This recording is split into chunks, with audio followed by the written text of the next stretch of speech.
오늘 묵상할 말씀은 2026년 4월 13일 월요일 창세기 27장 15절부터 29절까지의 말씀입니다. 죽음을 앞둔 눅먼 아버지를 속이려고요. 네. 그 형의 최치가 밴 옷을 입고 또 짐승의 가죽을 몸에 두른 채로 가장 거룩한 축복을 가로채려는 한 아들의 서늘하고도 치밀한 사기극. 여러분 한번 상상해 보시길 바랍니다.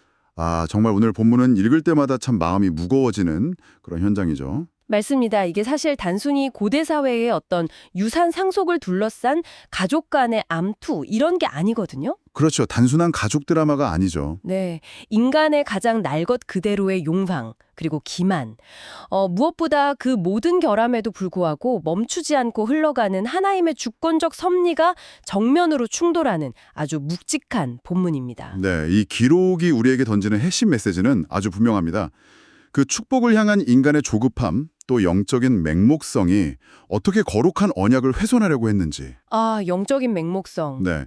그리고 하나님께서 그 철저한 실패의 한복판에서 어떻게 당신의 언약을 신실하게 지켜내시는지를 정말 적나라하게 보여주거든요.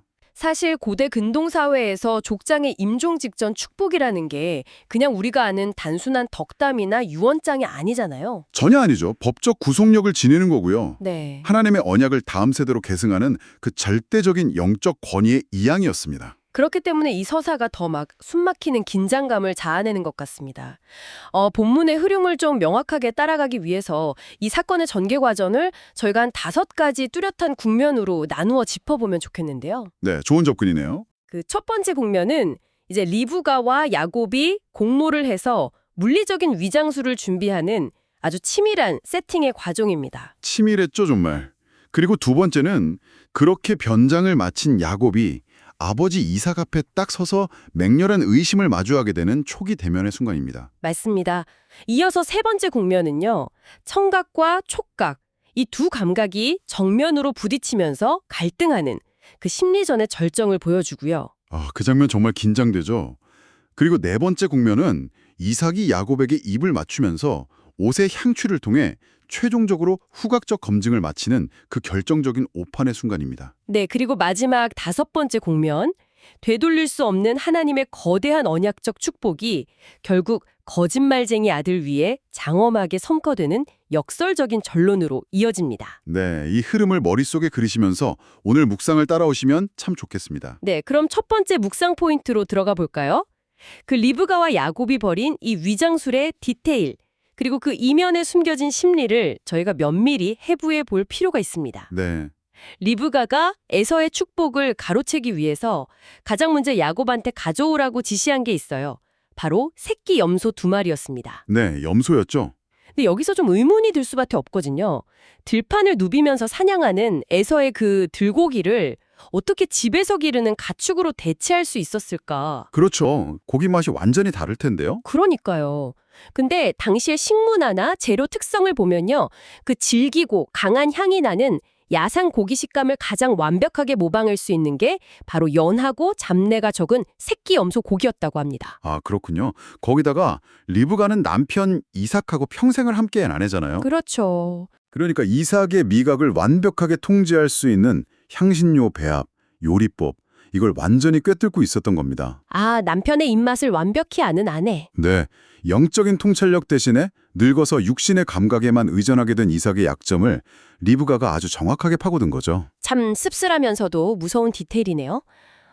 미각과 후각을 교란하기 위한 요리가 준비된 후에는 이제 시각과 촉각을 속이기 위한 위장복이 등장하잖아요. 네, 옷이 등장하죠. 맏아들 에서의 채취가 깊게 밴 값비싼 옷을 야곱에게 입히고요.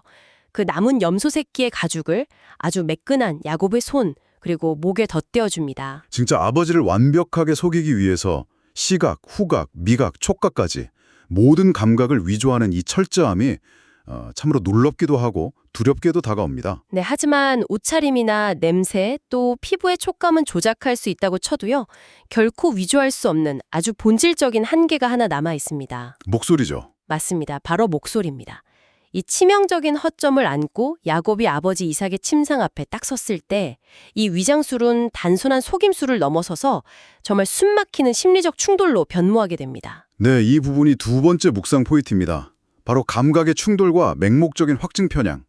이 본문에서 가장 핵심적인 부분이라고 할 수 있는데요. 네. 이삭이 결코 호락호락하게 속아 넘어간 게 아니거든요.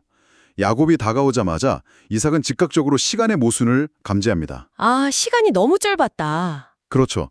사냥을 나간 아들이 별미를 만들어 오기까지 물리적으로 불가능할 만큼 너무 짧은 시간이 걸렸으니까요. 그래서 묻잖아요. 내 아들아, 내가 어떻게 이같이 속히 잡았느냐? 이 날카로운 질문은 이삭의 이성이 아직 마비되지 않았음을 보여주는 대목입니다. 바로 이 대목에서 야곱은 돌아올 수 없는 강을 건너고 맙니다.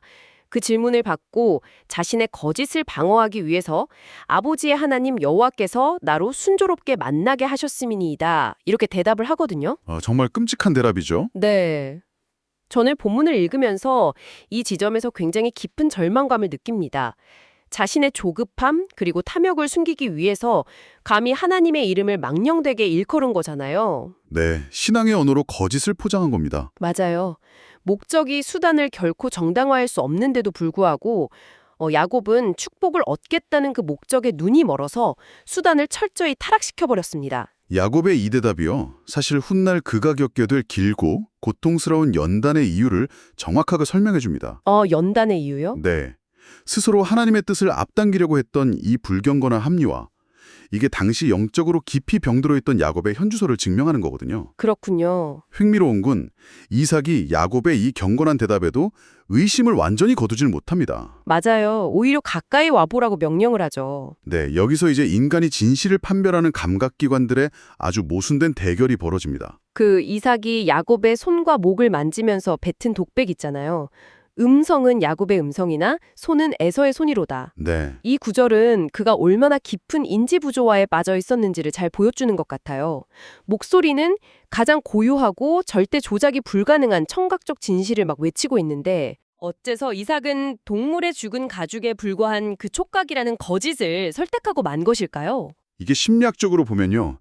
인간의 그 확증 편향이라는 게 영적 분별력을 어떻게 파괴하는지 보여주는 아주 완벽한 사례입니다. 아, 확증 편향이요? 네, 하나님을 일찍이 리브가의 태중에 있을 때부터 큰 자가 어린 자를 섬길 것이다 라면서 야곱을 언약의 후계자로 이미 지목하셨잖아요. 네, 분명히 말씀하셨죠. 그런데 이삭은 맏아들 에서가 잡아오는 들고기를 너무 사랑했고 자신은 그 육신적 애착을 떠나 하나님의 뜻을 거스르고 에서한테 축복하려고 했습니다. 아, 육신적 애착. 즉, 이삭은요, 애초에 자기 앞에 있는 자가 에서이기를 아주 강렬하게 원하고 있었던 겁니다. 아, 그러니까 듣고 싶은 진실과 믿고 싶은 거짓 사이에서 이삭은 자신의 욕망을 지지해주는 그 촉각이라는 작은 단서에 기대어 버린 거군요. 맞습니다.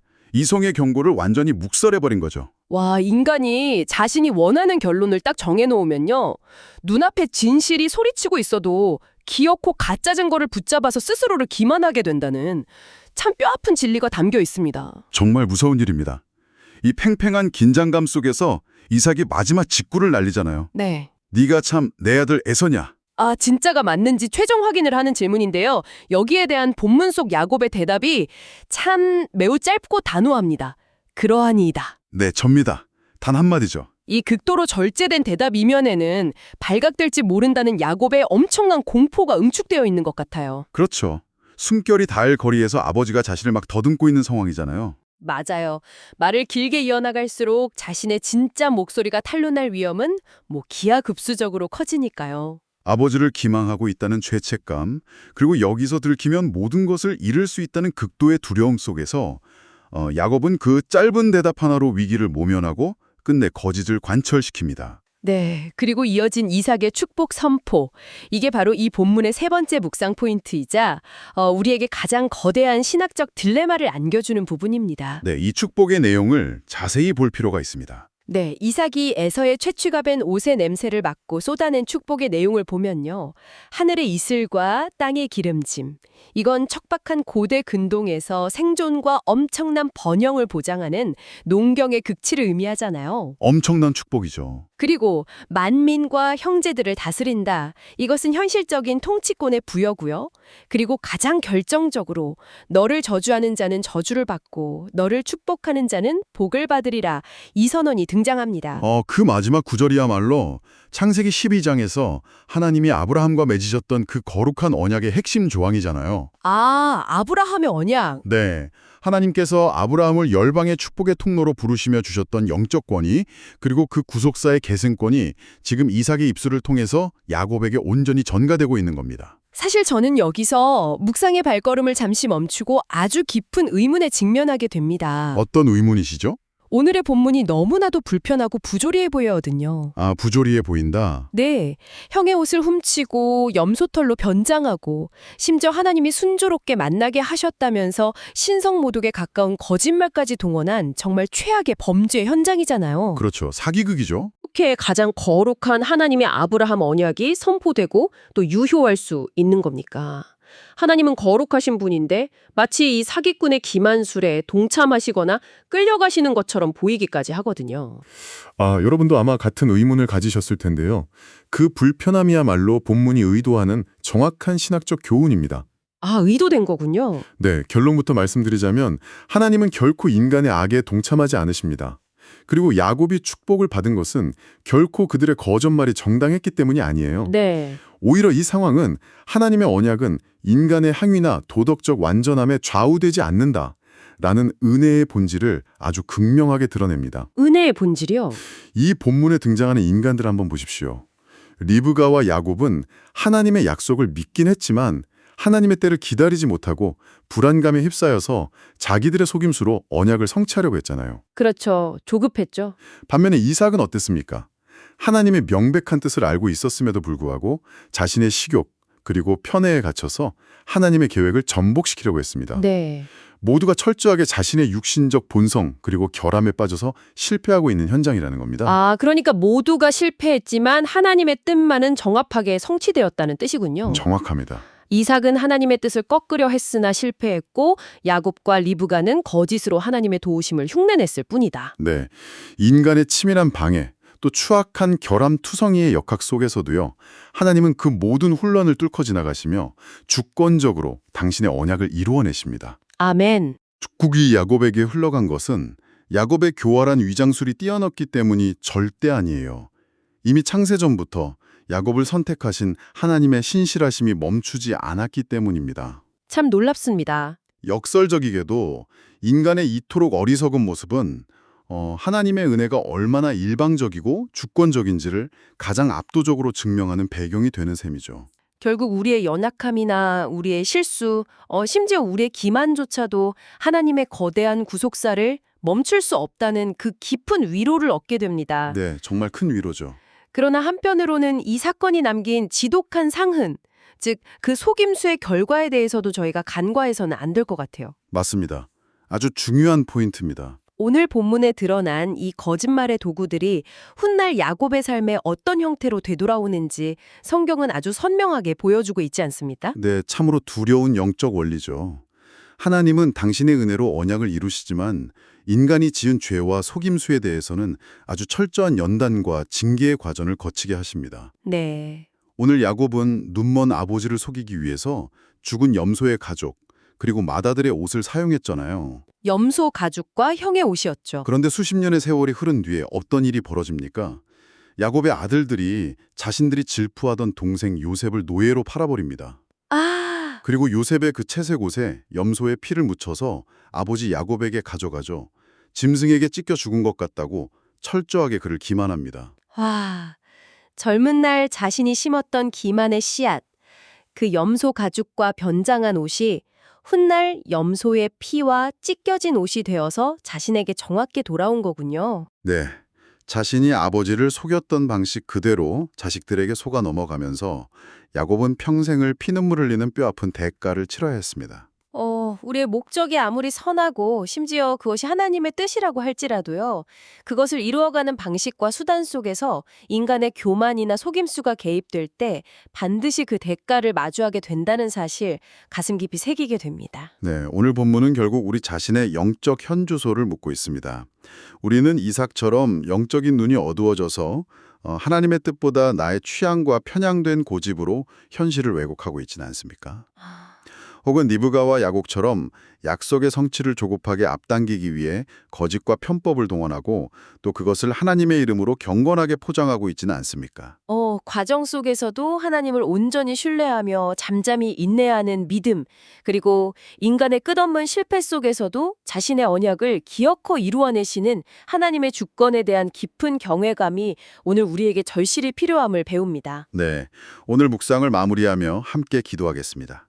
자비로우신 하나님 아버지, 오늘 이삭과 리브가 그리고 야곱의 모습을 통해 우리 안에 숨겨진 조급함과 기만의 본성을 거울처럼 비추어 봅니다.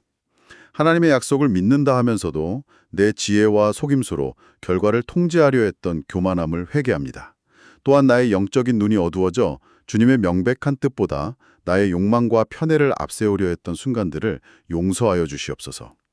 비록 우리는 매 순간 연약하여 넘어지고 결함투성이의 선택을 반복하지만 우리의 실패에도 불구하고 끝내 언약을 이루어내시는 하나님의 크고 신실하신 섭리를 신뢰하게 하옵소서.